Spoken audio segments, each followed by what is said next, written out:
Hi, my name is Kim Cullen, and I'm a personal injury attorney in Winter Park, Florida. Today, I'm about to head downtown to the Orange County Courthouse with my law partner, Robert Hemphill, to do a motion to dismiss hearing.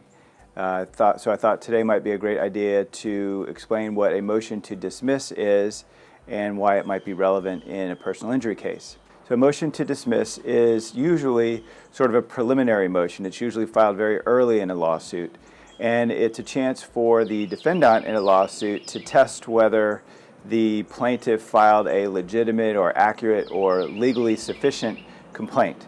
So a motion to dismiss is usually a sort of a technical motion.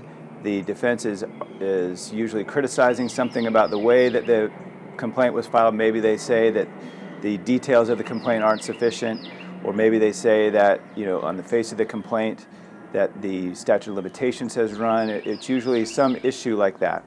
So a motion to dismiss, when a court gets a chance to look at it, the court is looking at the four corners of the complaint. So they're looking at the legal complaint or the document itself, and they're looking to check off and see if everything that's supposed to be in the document is there and if everything that's in the document is sufficient under the law. So the court doesn't have a chance to weigh any evidence.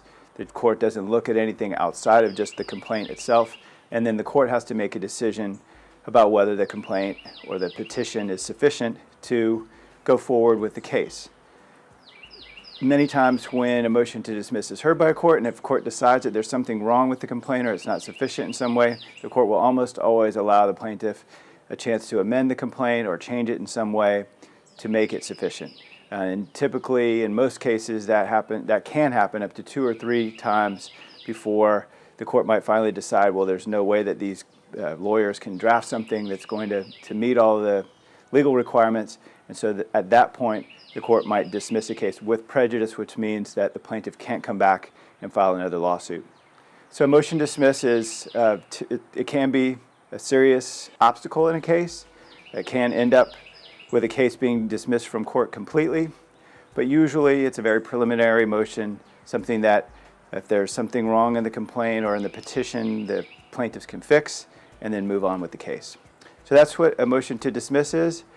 It only happens in cases that are in suit, and in many cases that any personal injury firm handles are pre-suit or before a lawsuit is filed, so it wouldn't be relevant to those cases.